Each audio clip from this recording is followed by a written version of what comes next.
saw this girl make a video and she was like, isn't it kind of funny? Like, I feel like having a boyfriend now is like lame and like shameful. If you think about it, like if you meet a girl and if she says she has a boyfriend, you're like, oh, it's almost like you'd be cooler if you didn't have a boyfriend. No one's out here like, this is my boyfriend, this is my man. Like, that's not cute. Keep that to yourself. I'm just a little suspicious. He said, get my nails done, pick this dress, and then my hair. Like, he was Girl, like, you know that means he's probably gonna propose to you tomorrow. he better, because Oh my God! Alexis, don't get your hopes up, because one thing a man gonna do is let you down. Like, being happily married with a husband and 3 kids is crazy to me. Like, it's giving pick me.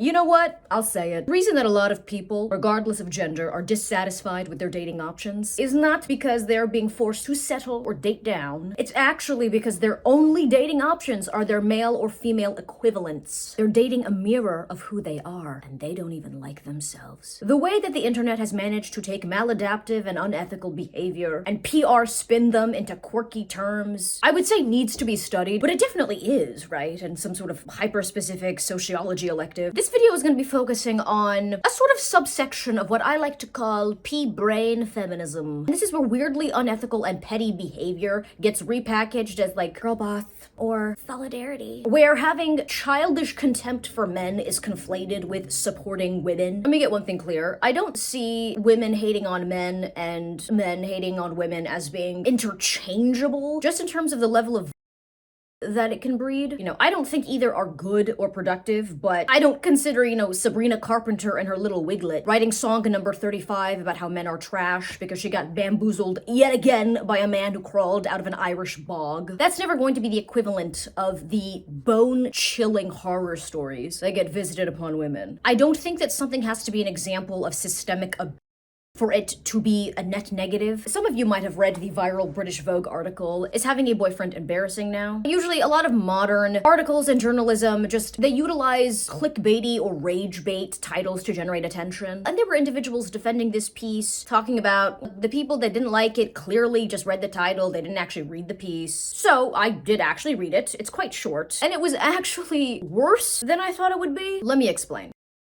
So the author of the article, Shantae Joseph, was exploring the odd trend that she had begun to notice, that was women online being more hesitant nowadays to post about their man, but in the process sort of inadvertently reveals that the discourse around this topic is very intellectually dishonest. So the article opens with, if someone so much as says, oh, my boyfriend on social media, they're muted. Okay, off the bat, that's already an oddly emotional and visceral reaction to have to someone just mentioning the fact that they have a boyfriend. Now, Shantae goes on to explain that she really dislikes when a creator's content suddenly becomes boyfriendified. Now, if a creator's content does like a complete 180 shift, you know, like they used to post, I don't know, financial advice. Now it's just a bunch of videos of them loitering around town with their tweed-wearing boo. It's understandable that you're not going to be as engaged with their work, but normally creators in new relationships, they tend to not do a complete rebrand. They tend to usually post the same kinds of content, but, you know, with their significant other sort of sprinkled in like a garnish. She doesn't give any examples of these sorts of creators, so I'm just basing this on what I've personally observed. I don't know if you've observed differently. But the fact that she states that just the mere mention of their boyfriend is like such an irritant that she has to mute them. It is odd for that to be such a strong emotional trigger. She goes on to mention that the trend of hard launching your man has become sort of passé, which the hard launch already was such a weird phrase to use, like he's a man, not a rocket. Instead, the girlies are now like dropping little hints, little breadcrumbs. You know the vibe. Just got my nails done. Their hand on like the steering wheel of a leased car. Then there'll just be like, you know, a casual unmoisturized claw in the corner. So you know that either she's got a new boo or a random man has broken into her car. Some of these women are going as far as to crop out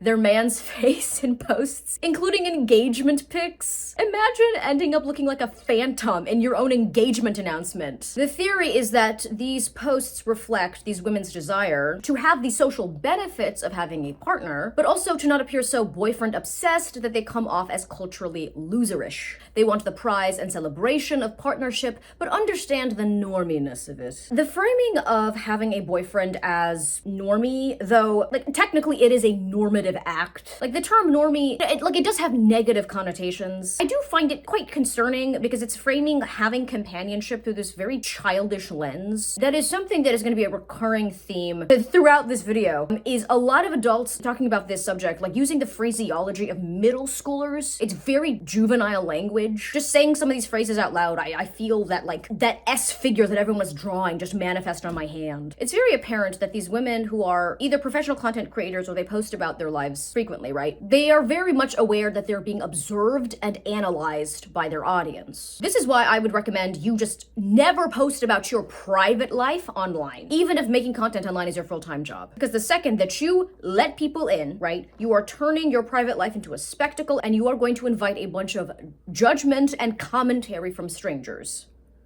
That's why I don't share anything about my life, okay? I don't even show the lower part of my body in many of my videos. You'll never know if I actually have legs or just two little chicken bones sticking out from underneath the Ebenezer Scrooge nightgown that I have on underneath this. What's interesting is that many of the women that Shantae interviewed, actually, it seems like the largest percentage of, were actually superstitious. They feared the evil eye and eliciting the jealousy from, I guess, the more vindictive, lonely women in their audience. Others just didn't want to bother having to do a tearful cleanup of their timeline in the event of a breakup, which is understandable. I say keep the posts up. Tell people that man died, even if he is in the comments section refuting that claim. Gaslight your followers. They don't deserve the truth. Shantae then gives a very interesting example of author and British Vogue contributor Stephanie Yeboah, I hope I'm pronouncing that correctly, who, after hard launching her boyfriend, lost hundreds of followers, and now says, quote, even if we were still together, I wouldn't post them here. There is something cringy and embarrassing about constantly posting your partner these days. Adding that there is a part of me that would also feel guilty for sharing my partner constantly, especially when we know the dating landscape is really bad at the moment. I wouldn't want to be boastful. What a telling admission. The final example is of content creator Stephanie Milner,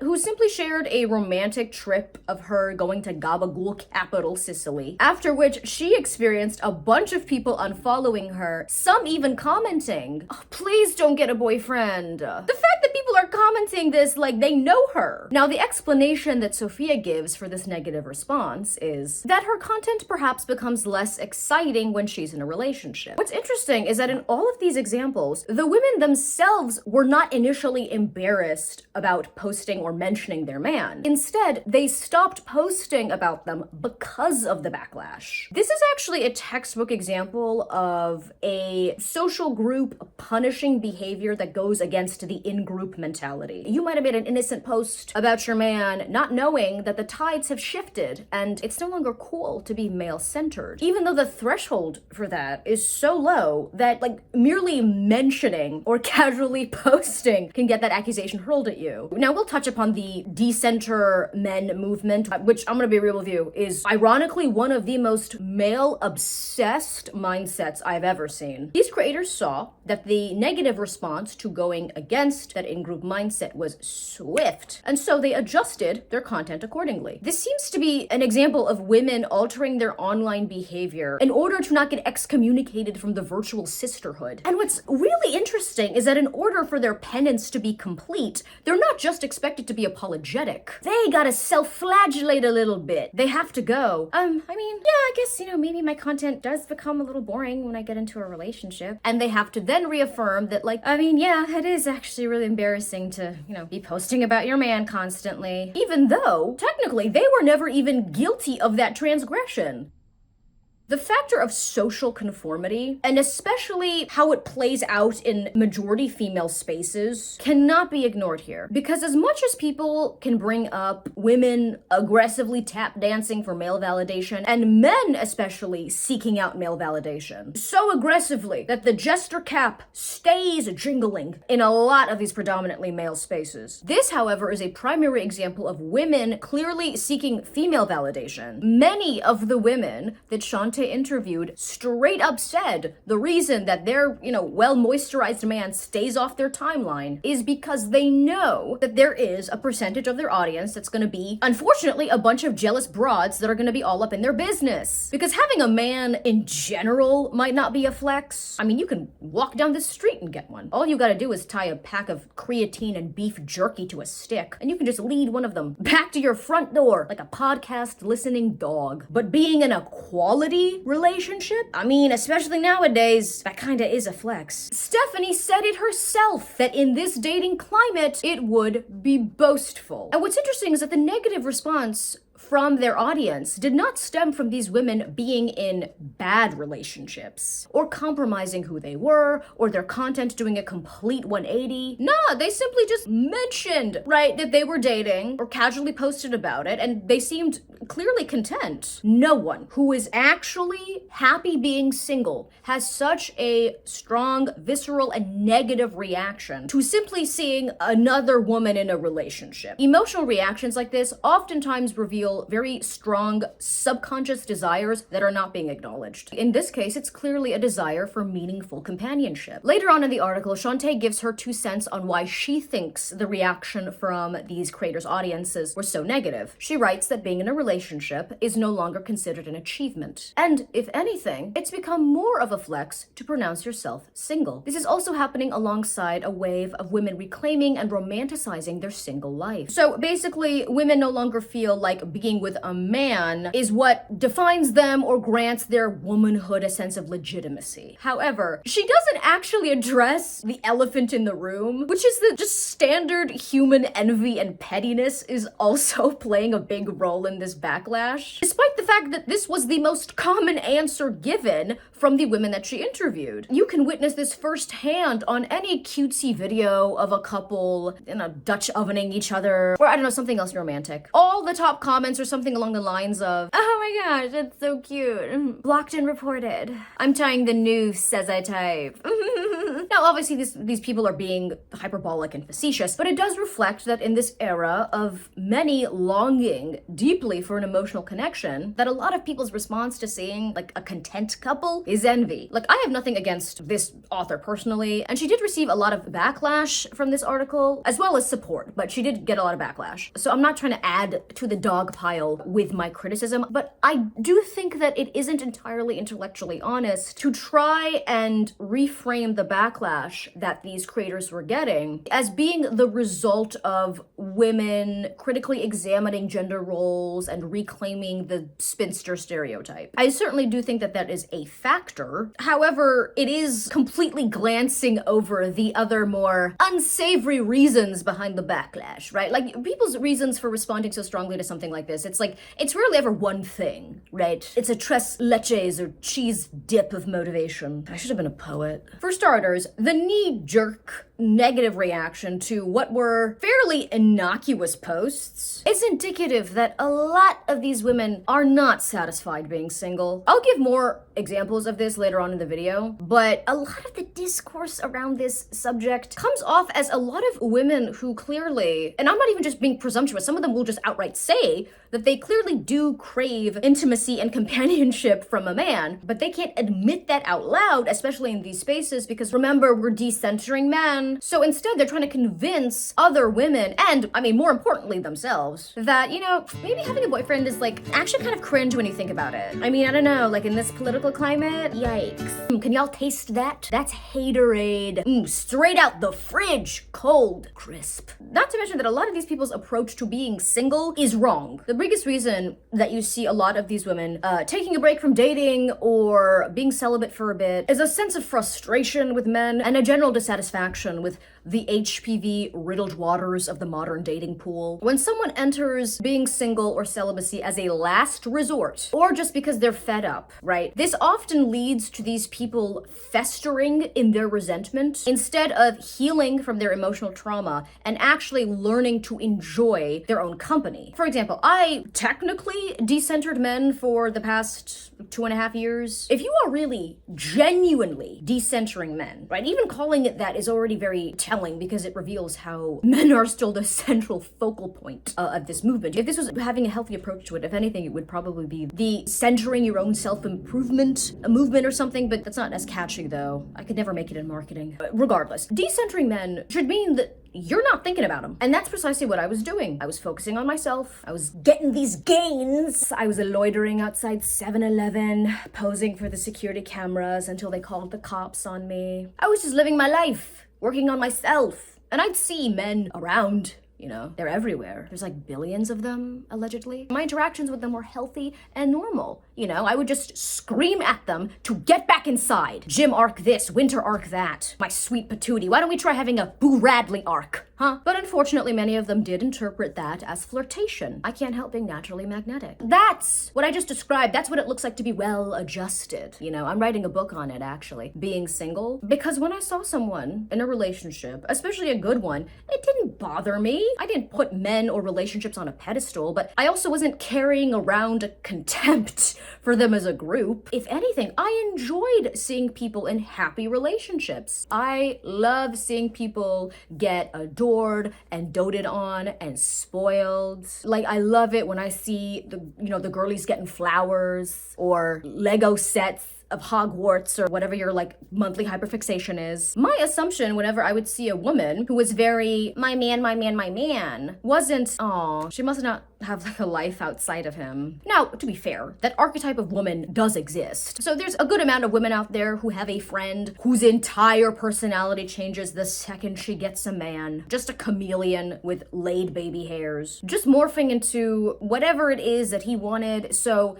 whenever they see a woman like twirling her hair and gushing about her man, they just get PTSD flashbacks of when their homegirl pretended to be into poosh iced tea or worse, jazz. However, if I do see a woman who is all about her man online, I try not to be presumptuous and assume that she just has nothing else going on for her. People are not going to post about every single, component of their life. Maybe she's just excited about that relationship, and it brings her a lot of fulfillment and joy. Which, I mean, you shouldn't look to a relationship to like fill a hole that you have in your heart or whatever, but a healthy relationship, should be a net positive for you, right? What's interesting is that I don't think that a lot of these women would view a man who was constantly posting about his girl online in the same negative light. They'd grant him the benefit of the doubt and assume that obviously he has more going on in his life than picking out flower arrangements or like, I don't know, restocking his asthmatic booze inhaler. He calls her Wheezy. His online presence will be looked at with nuance. They would afford him a level of complexity that a woman in the same situation would not be granted. This mentality in part is rooted in this strange and unnecessary dichotomy where being independent and your own person is framed as being diametrically opposed to being in a relationship. For example, the article references a conversation had on the podcast The Delusional Diaries, where the hosts say this. I saw this girl make a video and she was like, isn't it kind of funny? Like, I feel like having a boyfriend now is like lame and like shameful. And she was like, I feel like it used to be really cool, but now it's like you meet a girl and you're like, oh, you'd be cooler if you like didn't have a boyfriend. Yeah. And I was like, I really do feel that way. Like when I meet a girl and she doesn't have a boyfriend, I am like, oh, like, yeah that's like, you're cool. Like, I like that. You know what I'm saying? Like, yeah, you're on your own, like, slay girl. And then, like, yes, independent. It's modern day Socratic dialogue, really. It's like they're positioning being cool and self-reliant and having a man as mutually exclusive. First off, viewing, like, any association with a man as kind of gross is just a childish and toxic mindset. Why are we trying to, like, girl bossify? Boys are icky. What are we, in middle school? Having this blind contempt for men, it's not cute, it's not productive, and it does nothing for women. I mean, certainly not, like, disenfranchised or vulnerable women. Like, you're commiserating with your girlfriends about men over overpriced mimosas at brunch. You're not volunteering at a woman's shelter. It's not activism. It isn't empowering. It's just frustration and rage that, depending on, the situation and the circumstance, I mean, there are women who have really been done dirty by men, right? It's a frustration and a rage that isn't being channeled into anything productive or helpful. And honestly, it's just rude. Imagine a person mentions that they are dating someone, right, who they presumably care a lot about, and your first thought is, I don't know, you'd actually be like a lot cooler if you weren't associated with him. Huh? Ma'am, who are you? This idea of being associated with a man as being embarrassing by default this is a stance that Shantae elaborates on in a TikTok where she is sort of elaborating on why she wrote the article. I think there's something about the perception, the idea of singleness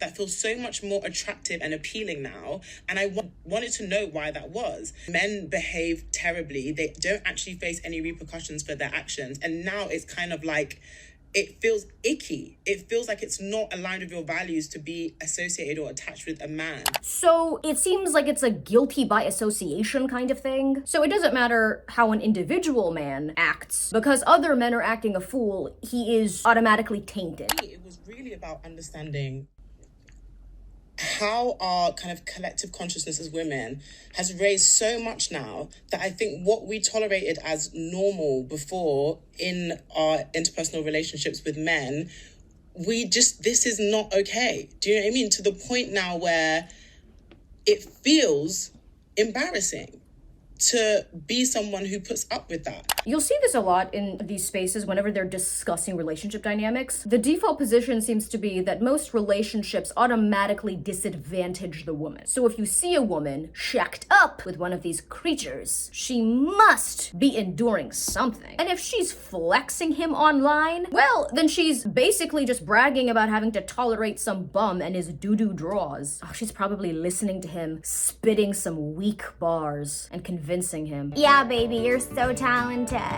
You're just like J. Cole, but Asian.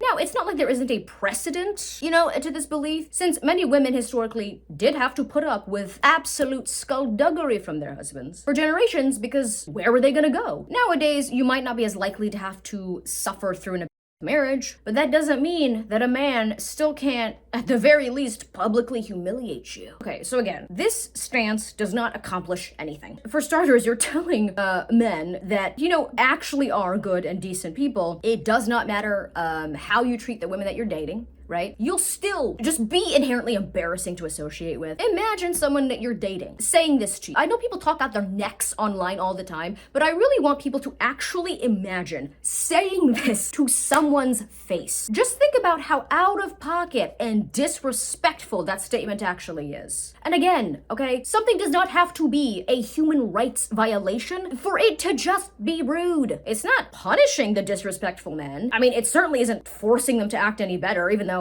that's not our responsibility, but it's not even doing that, right? And again, it doesn't do anything for women. The meme of men are trash is very much rooted in women who are still operating from a place of hurt and unresolved emotional trauma. It reflects a very unhealthy emotional state. There is a difference between giving practical advice and telling women that you need to exercise discernment, that you can't trust just any man, that you need to be realistic about the dating pool. I don't believe in sending young women off, skipping into frat houses like lambs to the slaughter. But this isn't practical or meaningful advice. This isn't listening to the wisdom of older women saying things like, hey, make sure that you pick a man who's actually going to be an active father if you want children, so that you're not relegated into the horrible position of basically being a functional single mother, even if you're married, right? This isn't that. It's just a defeatist attitude that only serves to A, blame men for all of the issues in modern dating, and B, terrify anyone who is seeking out companionship, slowly convincing them that they're doomed to be unsatisfied. Now, I'm not trying to say that actually, the dating pool is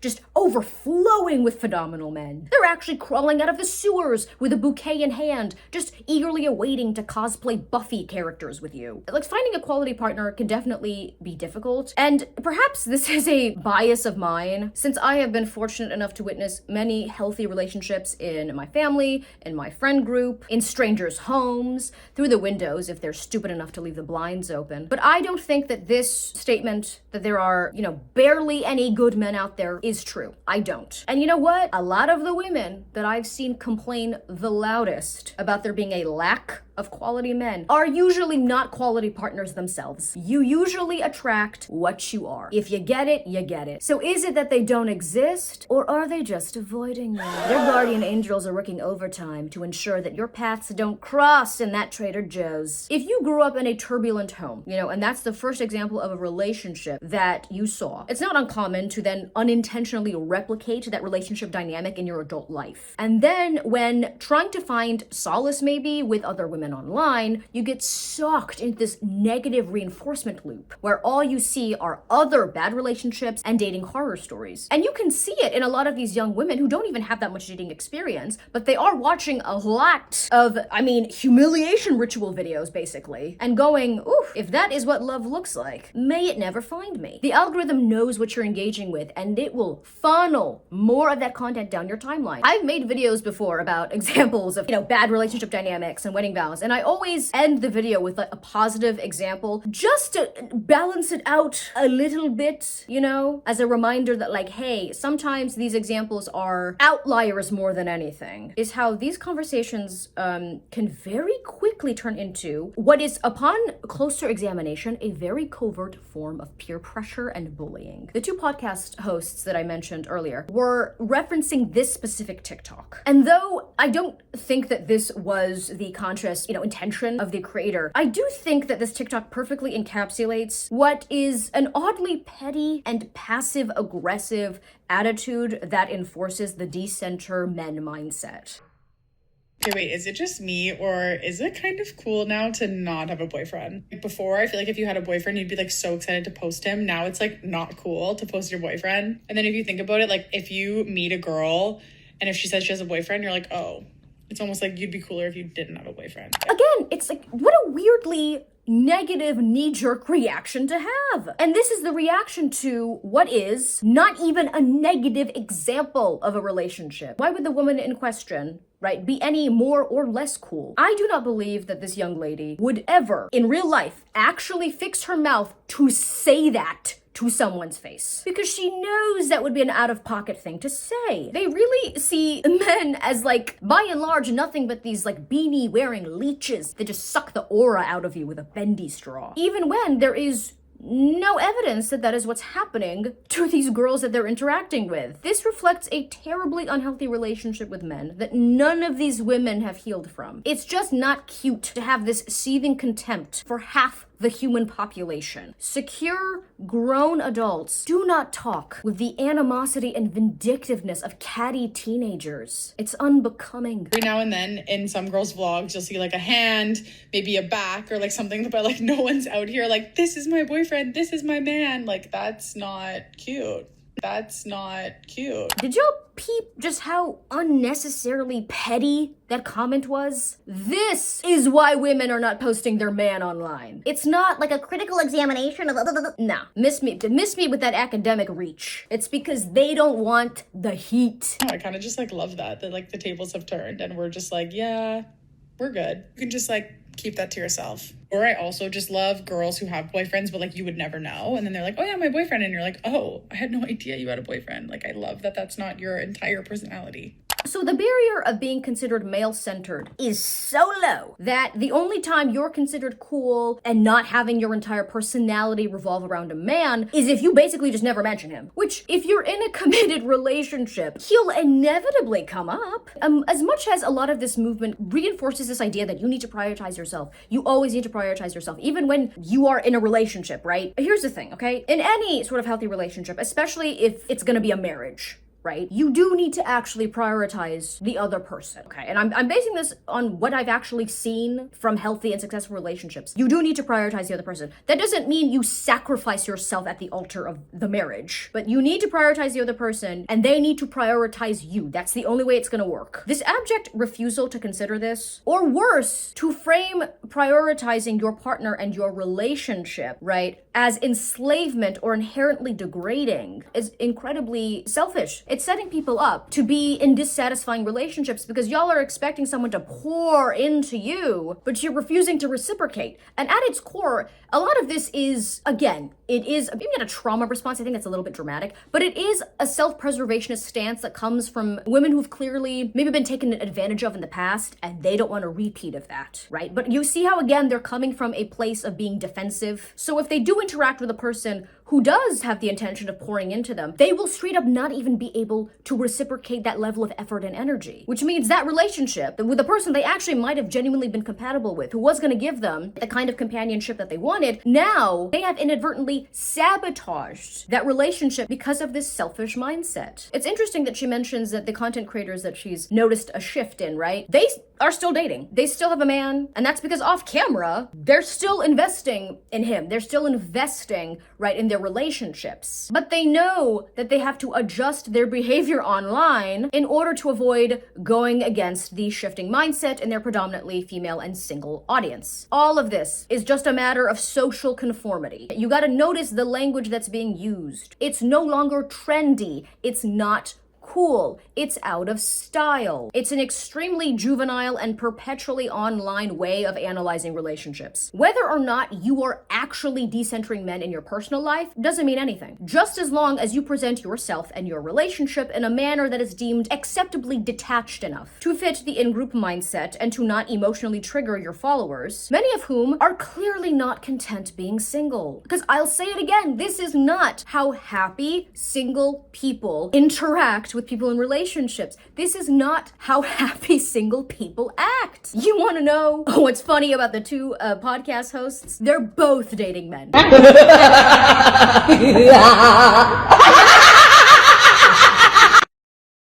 They fixed their glossed mouths to those mics to say, yeah, it's like kind of slay to not have a BF. And then they went home and cuddled, got all cozy with their man, watching Studio Ghibli movies, as their single followers gleefully used their discount codes for Magic Spoon or something. I don't know if I would accuse these ladies of deliberately pandering. You know, on some level, I do think they believe what they were saying, right? I'm just saying that you gotta know how to feed into what your audience wants. All of the language surrounding the discourse, the you can't do X, Y, and Z because that's not very cool, like that's not very girly pop of you. I feel like I'm in a high school cafeteria. These creators are not posting their boyfriend out of a mix of fear and pity, knowing that they will be punished if they don't perform their solidarity correctly. The women Shantae interviewed said as much. So early in Shantae's TikTok response, she included a comment from a woman that even though she has, right, what she considers to be a great boyfriend, she still labels herself as single because being a girlfriend doesn't define her, but also because being a boyfriend girl is embarrassing. First off, who said that your entire, individuality has to be compromised when you're dating? You don't have to introduce yourself, as his woman. Now, to be fair, Shantae does say in this video that she doesn't think that dating, means that you're giving up your individuality. But the last bit of that comment, right, from that woman, exposes how much of this is a matter of social perception. Because it's not just a matter of not wanting to be a boyfriend girl, but it's also about not wanting to be perceived as one. The fear of being assigned this label is so bad that this woman is going as far as to not publicly claim her partner, despite him, again, in her own words, being a great partner. And to be fair, maybe he doesn't care, but you see what I mean when I say that some of these trends are just taking, what would normally be considered fairly rude or disrespectful behavior and then repackaging it as solidarity. I physically could not bring myself to post a boyfriend. If I ever had one again, I'd feel so embarrassed. Why is that? We don't want to embarrass ourselves in front of the girls. Again, with the we. We. Who is we? You speaking French? So the approval of random women online, strangers, is more important to you than respecting and being proud of your partner. Now, some of you might be thinking, girl, you are reading way too deep into this. Honestly, considering the state of modern dating and gender dynamics, I don't think I am. Because people are revealing a lot, especially of their subconscious desires in their slang, in the phrases that they use, in the jokes and memes that they make. Honestly, I believe that a large reason as to why the dating experience is so exhausting now is because people, and this is not a gendered thing, are taking selfish, inconsiderate, and maladaptive behavior and not just normalizing it, they're co-signing it, celebrating it, throwing glitter on it, and calling it empowering. This is not a sisterhood, okay? This is a pea-brain congregation that then has the audacity of trying to spin their passive-aggressive behavior as actually being concerned for you, girl. I just care about you. I just don't want you to lose your your aura. I'm just looking out for you.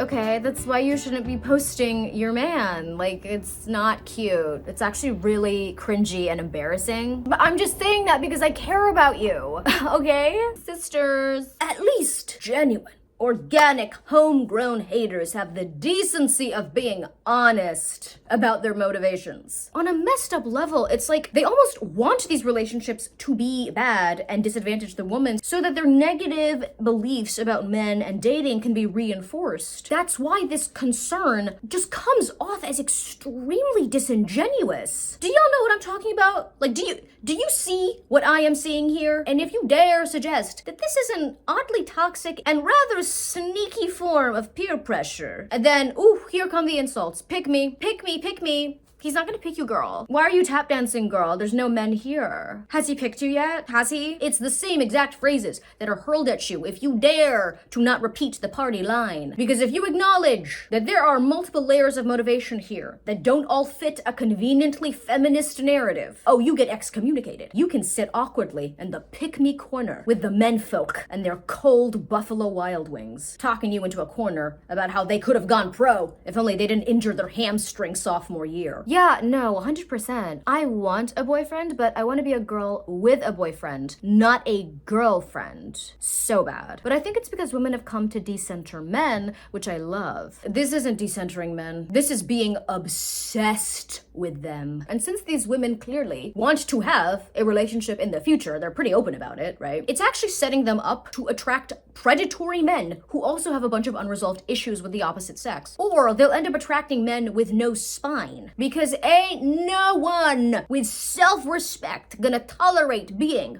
with an individual who's openly telling them, yeah, it doesn't really matter how you act. I'm always gonna be kind of embarrassed to claim you publicly. Like a metaphysical way, I mean that usually you end up getting with people who are very similar to you. So if you have a bunch of unresolved issues, you're probably gonna attract another person that has a bunch of unresolved issues, at least as it pertains to relationships and their dynamics with men or women, you know what I mean? There was one comment in particular that was mentioned, and it was a comment that was left under the podcast episode. And this statement just made my teeth itch. Why does having a boyfriend feel Republican? And this was a top comment, by the way, okay? So a lot of people were resonating with this. Now, all right, I know that this woman was saying this kind of in jest, but y'all gotta understand that this joke would not make any sense unless they see the concept of caring about a man, of making room for him, of considering him, of prioritizing him, like anything, right? As being inherently conservative. And not even men generally, just one man. The man who you're dating, who I would hope you care about. Someone else actually made this observation in a comment that this is a very dangerous politicization of what is the desire for companionship. Look, you can accuse me of reading too deep into this, but I don't care. If you dig a little deeper, the more sinister implication is that actually having a boyfriend is like kind of quasi-fascist when you think about it. They know that this is going to evoke this knee-jerk reaction from the more left-leaning women who don't want to be seen as trad wives or having like internalized misogyny. So now they have to tap dance even more aggressively to prove their progressivism. At least some of these women have the decency to admit that a lot of this is cope. If we can't have love, let us have this. Me watching this day one post-breakup. But there are others that have really internalized this politicization of desiring intimacy. The most popular video response discussing this Vogue article discusses several points, like how women now being in a position where they're not entirely financially dependent on a man mean that, you know, men now have to add value to their lives in other ways, etc. But there's a point where she says this lovely apartment I can have for myself, my wonderful job that I just love. I take myself out, I go shopping, I go to eat. I just live a nice little life on my own. Why would a man be there? Like, why would I need that, you know? And although I am surrounded by people in relationships and I can get slightly caught up in, oh, you know, I wish I had a boyfriend, I wish I had this, I actually have to sit down and remember that I have so much gold. For me to be sat here in my early 20s with all of these wonderful benefits around me and I'm thinking about a boyfriend, I literally feel like punching myself in the mouth.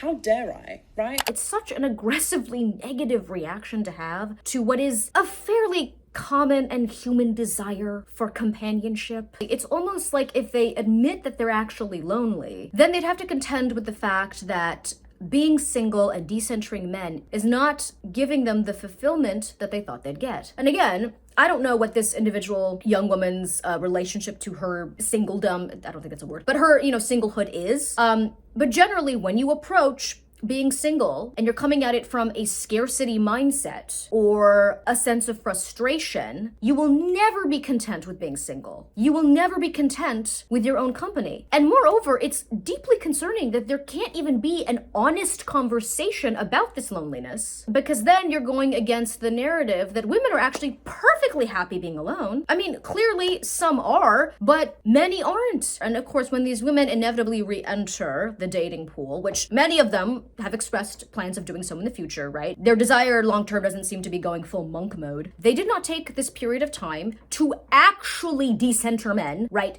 And heal and learn to be content with themselves. They just repressed their desire for men and allowed that resentment to fester. I'm not necessarily talking about that individual creator that I just mentioned. I'm saying, generally speaking, this seems to be what's happening, right? Which means that all of this is just gonna make them worse off now than they were before they decided to be single. And when they struggle to find a quality partner, like all this community is going to do is reinforce their delusions. Overheard two girls talking and one said to the other, I don't understand why you're single, you're attractive, you're beautiful, you're creative, you're intelligent. What's going on here? And the other one responded with, I'm overqualified. Copyrighted music that I can't play, so you're gonna have to listen to me sing. We are truly living in an epidemic of delusion. I said this in the beginning of the video. The uncomfortable truth is that a lot of people are frustrated with their dating options because they're only able to attract people who are actually just like them. If you're experiencing issues dating, right, or finding a quality partner, and many of these individuals, they have been dating for 10 plus years, 20 plus in some cases, and your explanation doesn't even consider that maybe it's because you have unresolved issues that are causing you to be drawn to unhealthy people, and worse, that it's making you unappealing to individuals that actually do have a healthy mindset, or that you are demanding certain characteristics and good habits in a partner that you don't even have yourself. But instead, if the conclusion that you're grown behind has come to is actually you're just too impressive for these dweebs, anyone who gives that response is not who they think they are. That is not confidence, okay? That is arrogance that is masking deeply held insecurities. This blind reassurance from the peanut gallery is fake positivity. And worse, it is keeping people stagnant because they are never actually engaging in any honest self-reflection or assessment. These spaces will not allow it, because if you take a step back and go, maybe I was actively participating in the demise of my previous relationships. In some of these situations, I was causing the problems. Those questions would force them into considering that maybe it isn't men who are always the problem, and more painfully, okay, that they are not perpetual victims of circumstance. People who are honest, gentle, but honest about their past, who can take accountability for their actions, not blame, okay? I'm talking about accountability. I'm not suggesting that you take the blame for how other people mistreated you, right? That's just masochistic. The people who actually have the humility to do this work, to look back and realize their own transgressions, to heal from the ways that they were mistreated, to have the decency of acknowledging when they were the problem, they will actually become the person that they know they can be. I have faith that those women will actually end up being that girl. The gender war rhetoric is so exhausting because it frames everyone as a victim, yet no one is the problem. The second that you see people trying to convince their audience that their romantic issues are primarily the fault of everybody else, always pointing the finger outward, but never at themselves. Or if they do, they're just acknowledging like stupid or superficial issues with themselves, right? I get suspicious. These individuals are usually snake oil salesmen. I would not consider this subculture or the decenter movement as being interchangeable with the red pill or the manosphere, since the latter is, I guess, a bit more of a cohesive movement. It certainly has way more influence on young people,